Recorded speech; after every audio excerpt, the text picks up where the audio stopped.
الذين اصطفى خصوصا على سيد الرسل وخاتم الأنبياء وعلى آله الأتقياء وعلى أصحابه الأصفياء ونشهد أن لا إله إلا الله وحده لا شريك له وأشهد أن محمدا عبده ورسوله أما بعد فأعوذ بالله من الشيطان الرجيم بسم الله الرحمن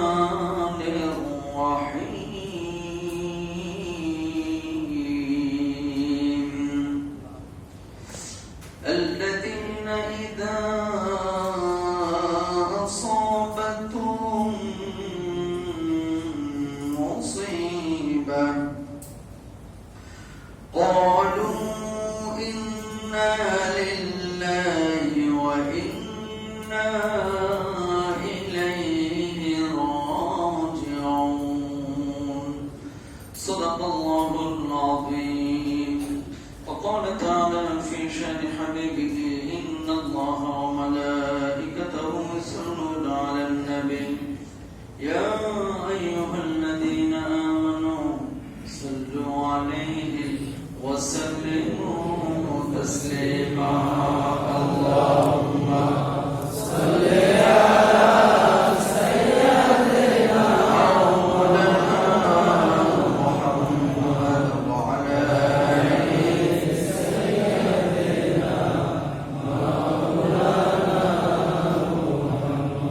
معزز মুকররম সম্মানিত মুসল্লিয়ান ইকরাম আল্লাহ সুবহানাহু ওয়া তাআলা অত্যন্ত দয়া করে মায়া করে আপনাকে আমাকে জুমার সালাত আদায়ের নিমিত্তে আল্লাহর উপরে একত্রিত করেছেন একত্রিত হওয়ার তৌফিক দান করেছেন কালিমাতুশ শুকর আদায় করে সবাই বলে আলহামদুলিল্লাহ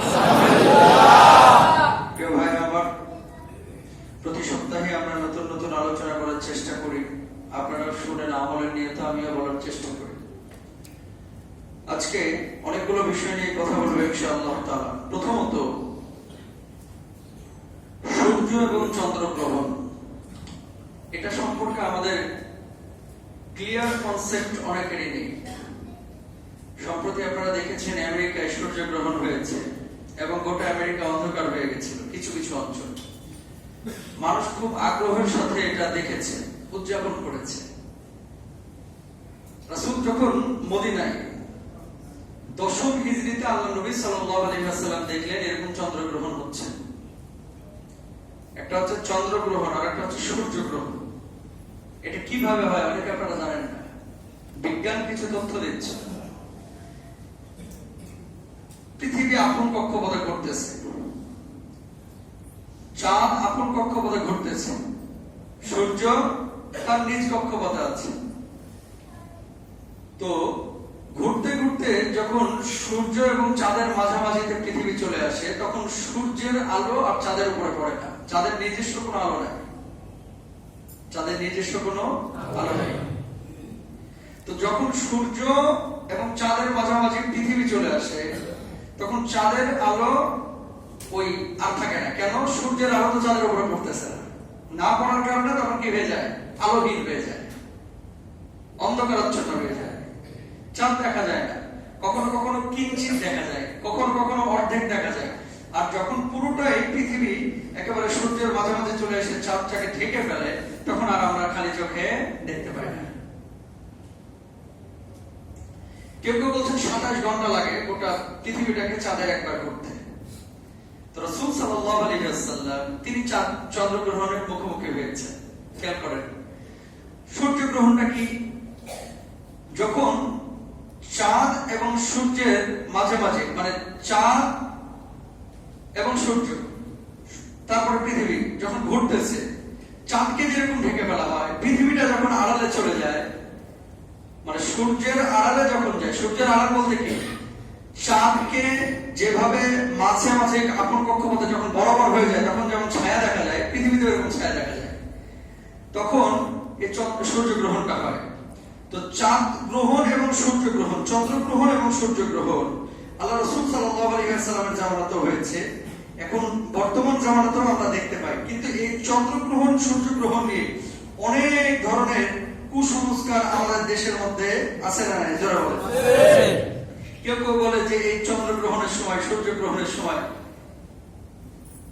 কচু কাটা যাবে না, বেগুন কাটা যাবে না। গর্ভবতী মহিলাকেও যদি বেগুন কাটে তাহলে পেটের বাচ্চাটা নাক কাটা হবে, ঠোঁট কাটা হবে। জোরে বলে না? কোনো ভিত্তি নাই। পৃথিবী যখন সূর্য আর চাঁদের মাঝখানে থাকে তখন চাঁদের উপরে পৃথিবীর ছায়া পড়ে, ফলে পুরো চাঁদ এবং এর কিছু অংশ পৃথিবী থেকে আর দেখা যায় না। এটা চন্দ্রগ্রহণ। চাঁদ যখন পৃথিবীর চারিদিকে ঘুরতে ঘুরতে সূর্য আর পৃথিবীর মাঝখানে চলে আসে, চাঁদটা সূর্য আর পৃথিবীর মাঝে চলে এসেছে, তখন সেটা হয়ে যায় কি? সূর্যগ্রহণ। সেটা চন্দ্রগ্রহণ না। একবার চাঁদ আসে মাঝে, আর একবার সূর্য আসে, পৃথিবী আসে মাঝে। তো এই দুটো বিষয়ের মধ্যে হচ্ছে চন্দ্রগ্রহণ এবং সূর্যগ্রহণ। আল্লাহর হাবিব সাল্লাল্লাহু আলাইহি ওয়াসাল্লাম কি করেছে যখন এমনটা হয়েছে? হাদিসের মধ্যে কি আসছে? হাদিসের মধ্যে রাসূল আকরাম সাল্লাল্লাহু আলাইহি ওয়াসাল্লাম বলেন, ইন্নাশ শামসা ওয়াল কমারা মিন আয়াতিল্লাহ। চন্দ্র গ্রহণ এবং সূর্য গ্রহণ এই দুটো, বা চাঁদ এবং সূর্য দুটোর হচ্ছে আল্লাহর নিদর্শনাবলীর একটা নিদর্শন। ওয়া ইন্নাহুমা লা ইয়ানখাসিফানে লিমাউতি আহাদিন ওয়ালা লিহায়াতিহি ফাইদা রাআইতুমুহুম ফাকাব্বিরু ওয়া দাউল্লাহ ওয়া সাল্লু ওয়া তাসাদ্দাকু। আল্লাহ রাসূল সাল্লাল্লাহু আলাইহি ওয়াসাল্লাম বলেন, যখন এই চন্দ্রগ্রহণ এবং সূর্যগ্রহণ তোমরা দেখবা, মনে করো না কোন মানুষ মারা যাওয়ার কারণে এটা হয়েছে। অনেক মানুষ মনে করতো যে কেউ মারা গেছে এজন্য চাঁদের মন খারাপ। নাউজুবিল্লাহ বলেন না? জ্ঞানী গুণী কেউ মারা গেছে এজন্য সূর্যের মন খারাপ। কিছু লোক এরকম দেখবেন, কিছু সাহিত্যিক বাংলাদেশেও আছে, আকাশ মেঘলা, আমার মনটা খারাপ, তো আজকে আকাশেরও মন খারাপ। আজকে আমার চোখে বৃষ্টি অশ্রু গড়িয়ে পড়ছে, এজন্য আকাশও কাঁদতেছে। নাউজুবিল্লাহ বলেন না? আল্লাহর নবী সাল্লাল্লাহু আলাইহি ওয়াসাল্লাম বলেন, যখন চন্দ্রগ্রহণ হবে, সূর্যগ্রহণ হবে, এটা ধারণা করবে না কোন মানুষ মারা গিয়েছে এজন্য এটা হচ্ছে, বরং সেই সময় তুমি মসজিদে যাবা, 2 রাকাত নামাজ আদায় করবা, তাকবীর বলবা, আল্লাহু আকবার, আল্লাহু আকবার বলবা, আর পারলে কিছু সাদাকা করবা।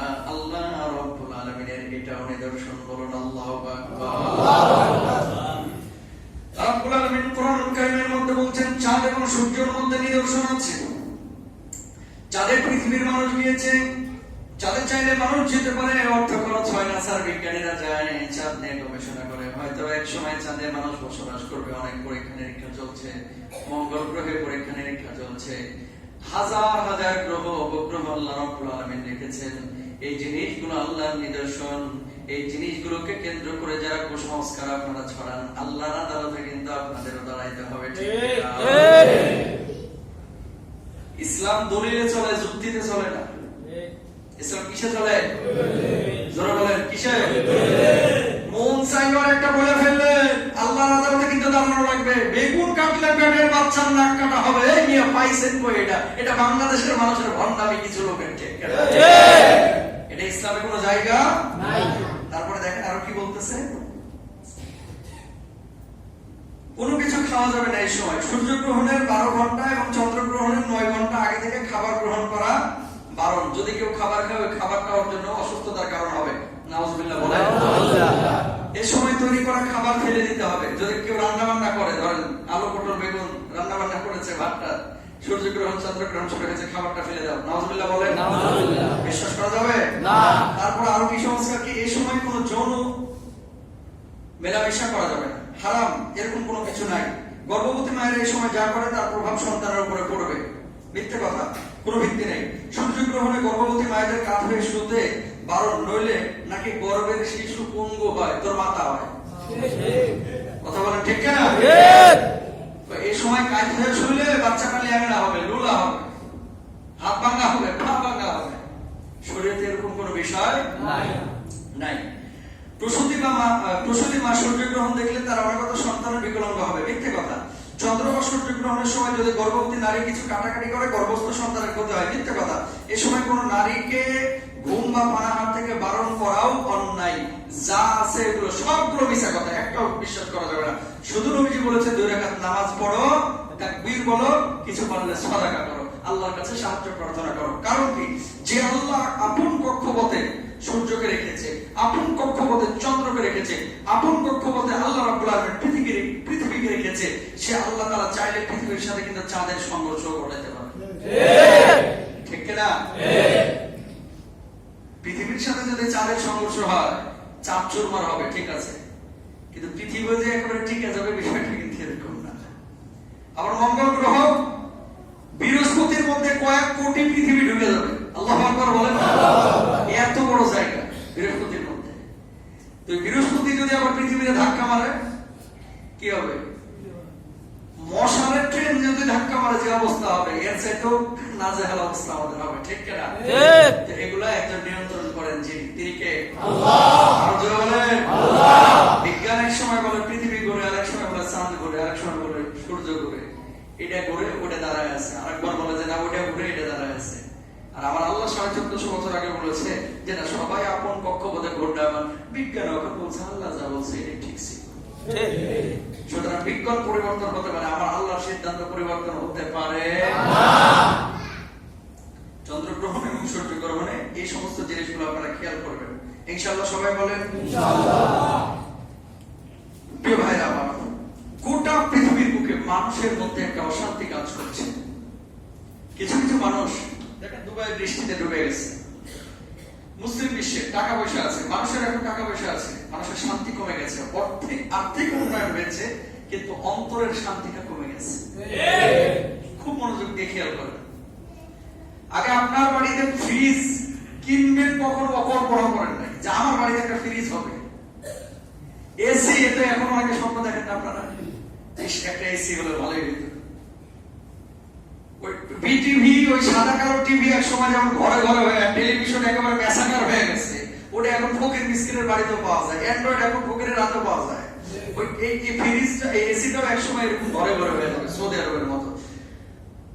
মানুষের শান্তিটা হচ্ছে মূলত শারীরিক বা আপনার বাহ্যিক না। মানুষের শান্তিটা হচ্ছে, মূল শান্তিটা হচ্ছে আন্তরিক, স্পিরিচুয়াল। ঠিক কিনা? অন্তরে শান্তি থাকলে রোজ দিলে মজা লাগে, আর অন্তর বা শান্তি না থাকলে, অন্তরে মন যদি ভালো না থাকে, তখন রোজ দেখ আর পোলাও দেখ সবই বান্দা ভাতের মতোই মনে হবে, ভালো লাগে না। চারিদিকে হতাশা, চারিদিকে বিষণ্ণতা, চারিদিকে অশান্তি, চারিদিকে মানুষ সব আছে, তারপরে তোরা কি নাই। খেয়াল করেন, প্রত্যেকটা মানুষ সব আছে, কিন্তু কি যেন নাই। ও কি নাই ও নিজেও জানে না। আছে কিন্তু সবই, কিন্তু শান্তি কেন পাচ্ছে না ওটা কিন্তু সে জানে না। শান্তি একমাত্র আছে আল্লাহর দ্বীনে, নামাজে, কোরআনে। ঠিক তারাই শান্তিটা আছে। প্রিয় ভাইরা আমার, আল্লাহর নবী সাল্লাল্লাহু আলাইহি ওয়াসাল্লাম এই সমস্ত বিপদ আপদ অশান্তি থেকে মুক্তির জন্য তিনটা আমলের কথা বিশেষভাবে বলেছেন। জোরে বলেন কয়টা? তিনটা। টাকা কামাবেন, উপার্জন করবেন, বাড়ি গাড়ি করবেন, সম্পদ করবেন, কিন্তু শান্তি পাবেন না যদি এই জিনিসগুলো মাথায় না রাখেন। শান্তি পাইতে হলে শুধু টাকার দরকার নাই, এই সমস্ত আমলগুলোরও দরকার আছে। আল্লাহর নবী সাল্লাল্লাহু আলাইহি ওয়াসাল্লাম কি বলছেন খেয়াল করেন। প্রথমে কোরআনুল কারীমে আল্লাহ তাআলা কি বলছেন, তারপর হাদিসে দেন। আল্লাহ রাব্বুল আলামিন সূরা বাকারার মধ্যে বলছেন, আল্লাযীনা ইযা আসাবাতহুম মুসিবা ক্বালু ইন্না লিল্লাহি ওয়া ইন্না ইলাইহি রাজিউন। আল্লাহু আকবার। বিপদ আপদ আসে কার পক্ষ থেকে? যখন বিপদ আসলে আপনি বলবেন আল্লাহ, এই বিপদ আপনার পক্ষ থেকে এসেছে আল্লাহ, আপনি যে অবস্থা আমার রেখেছেন আমি সে অবস্থাতেই খুশি আছি। আপনি যদি আমার অশান্তিতে রেখে আপনি খুশি হন, আমি তাতেও খুশি। আলহামদুলিল্লাহ বলেন না? আল্লাহ, আপনি যদি আমার ঠ্যাংটা ভেঙে দেন আমি তাতেও খুশি, কারণ আপনি আমার পরীক্ষা করছেন। আল্লাহ, আপনি যদি আমার সুস্থ রাখেন আমি তাতেও খুশি। আল্লাহ, আপনি আমার টাকা কম দিচ্ছেন তাতেও খুশি। আল্লাহ, টাকা বেশি দিচ্ছেন তাতেও খুশি। আল্লাহ রাব্বুল আলামিন যে হালতে আপনারা রেখেছেন, এই সময় যদি আপনি আল্লাহকে বলেন আল্লাহ আপনার খুশিতেই আমি খুশি, যে অবস্থায় আপনি রেখেছেন, পৃথিবীর বুকে ওই মানুষটা চাইতে বড় সুখী মানুষ আর হতে পারে না। ঠিক কিনা? আমার মুসল্লি ভাইরা, একটা মূলনীতি মাথায় রাখবেন। সারা জীবনে 60 বছর হায়াত পাইছেন না, এই 60 বছরের 24 ঘন্টা আল্লাহ আপনার বিপদে রাখবে না। যদি রাখতো আপনি টিকতে পারতেন না। মা যেদিন মারা গেছে সেদিন যে আপনার মানসিক অবস্থাটা, যেদিন আপনি আপনার মাকে হারাইছেন, মাঝে ভিতরে নাম মৃত্যু, আপনার মৃত্যু যেদিন আল্লাহ জান্নাত নসিব করুন, দোয়া করে আমিন বলুন। আপনার আম্মা যেদিন মারা গিয়েছে, সুবহান ভাই, আম্মা যেদিন মারা গিয়েছে সেদিনকার যে মানসিক অবস্থা, এই 60 বছর প্রতিদিন যদি ওই অবস্থায় থাকতো, মাথাটা কাজ কাম করতে পারতেন না?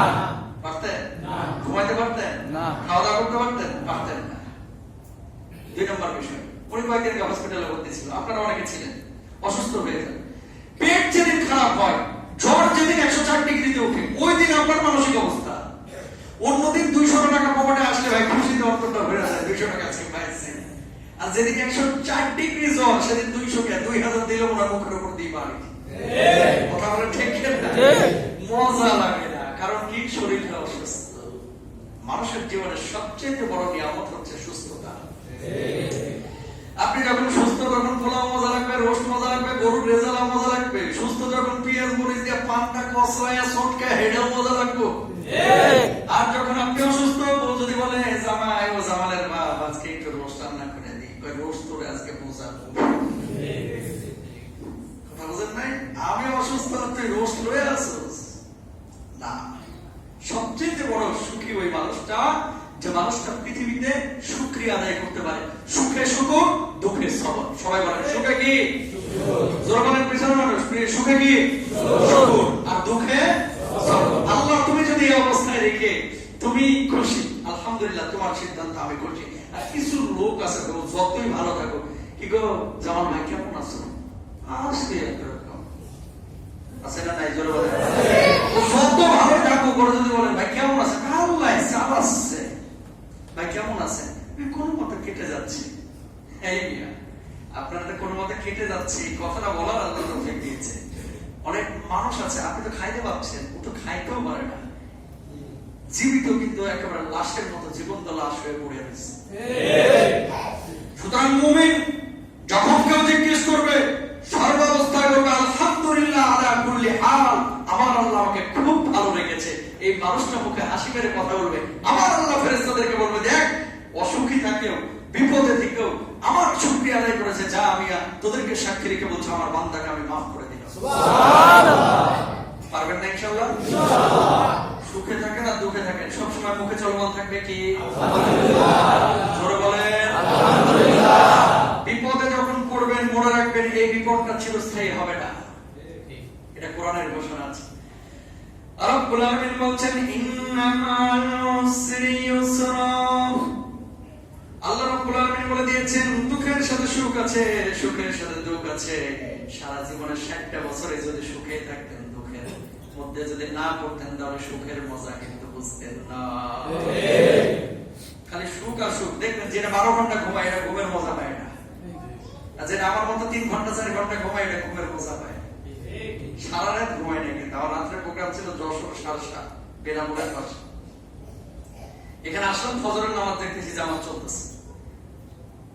ঘুমাইলাম কখন? ফজরের পরে। উঠলাম কয়টায়? 10টায়। তারপরে সওয়াল জবাব দিলাম উপরে প্রশ্ন উত্তর দিই, কিন্তু 10টা থেকে 11টা 1 ঘন্টা। বুঝছেন? যারা ফ্রি থাকেন আপনারা আসতে পারেন, আপনাদেরকে জোর করি না, কারণ কতবার আসবেন।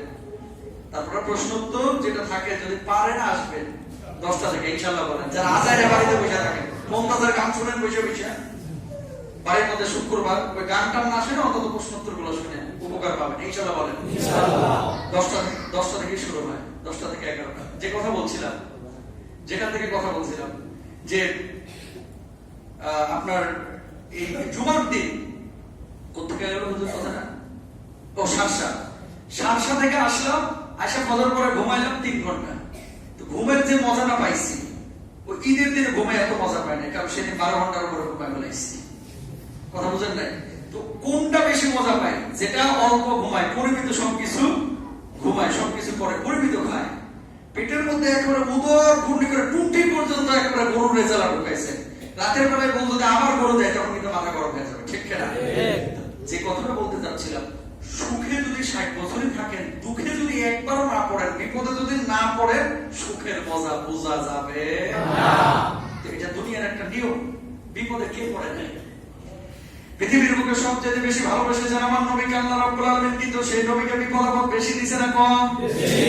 উহুদের ময়দানে নবীদের দাঁত ভেঙে গেল, তাইফের ময়দানে নবীজি রক্তাক্ত হলো, থুতু নিক্ষেপ করা হলো নবীজির গায়ে, নাউজুবিল্লাহ নাউজুবিল্লাহ। আইয়ুব নবীর জিহ্বার মধ্যে পোকা ধরলো, গায়ের মধ্যে ঘা হলো, ইউনূস নবীকে আল্লাহ রাব্বুল আলামিন মাছের পেটের মধ্যে ঢুকিয়ে দিল, মুসা নবীকে আল্লাহ রাব্বুল আলামিন সাগরের বুক ছিলেন 12টা রাস্তা নির্মাণ করে বনি ইসরাইল সব পার করে দিল। সব নবী আম্বিয়া আলাইহিস সালাতু ওয়াস সালাম বিপদের সম্মুখীন হয়েছেন, অথচ ওনারা এসেছে আল্লাহর পক্ষ থেকে বিশেষ প্রতিনিধি হয়ে। ওই নবী আম্বিয়া আলাইহিস সালাতু ওয়াস সালামকে যদি আল্লাহ বিপদ আপদ দিয়ে পরীক্ষা করতে পারে, আপনি ঈমানদার দাবি করলে আপনার আল্লাহ রাব্বুল আলামিন পরীক্ষা করবেন, ঠিক কিনা? আশাদুন নাসি বালাআন আল আম্বিয়া, আল্লাহ নবীদেরকে বেশি ভালোবেসেছেন, অথচ বেশি বিপদ আপদ দিয়েছেন। এই পৃথিবীর বুকে যাকে যত বেশি আল্লাহ ভালোবাসবে, বিপদ আপদ তত বেশি আসবে। কেউ যদি হাত তুলে বলে, হুজুর আমার জীবনে কোনো বিপদ নাই, এখন এখানে জানতে পারি আবু জাহেলের মামাতো ভাই, কথা বলতেন নাই, এটা মুমিন না। মুমিন হলে পরীক্ষা আসবে। আহাসিবান নাসু আইয়ুতরাকু আইয়াকুলু আমান্না ওয়া হুম লা